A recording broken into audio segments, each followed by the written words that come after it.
Good morning to everyone watching this video, and if I'm not catching you in the morning, good afternoon, good evening, and good night. If you're a fan of Star Wars The Clone Wars, then you've probably seen the new show, Maul the Shadow Lord. Honestly, this might be one of the first times a piece of Star Wars content has been released without being immediately criticized by fans.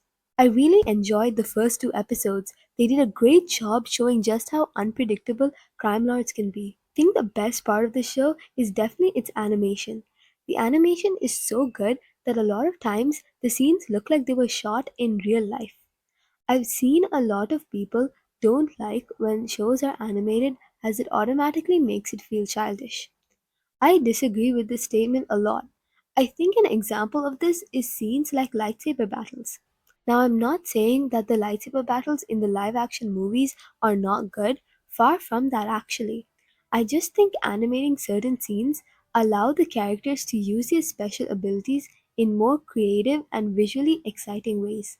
Plus, most kids shows often have better storytelling than the actual R-rated shows, as they concentrate on teaching their viewers values instead of just making their content look super edgy and swearing a bunch. Now, this is not to criticize R-rated shows in general.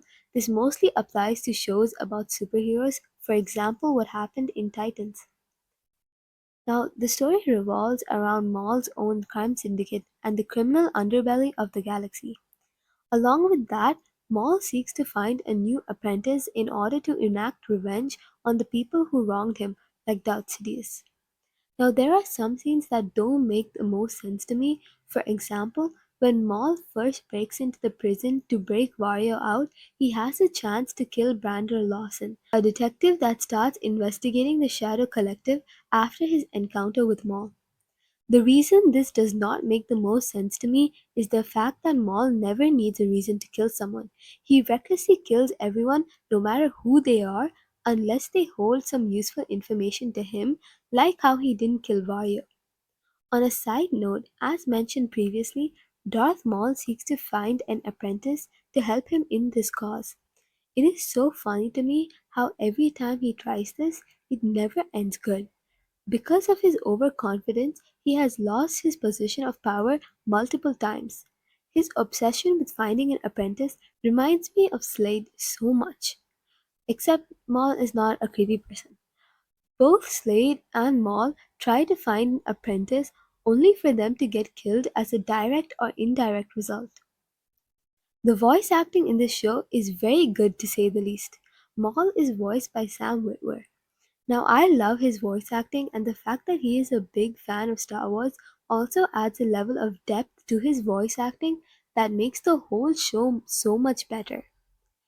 This also extends to the other characters he voiced in the franchise, like the Sun or even Starkiller.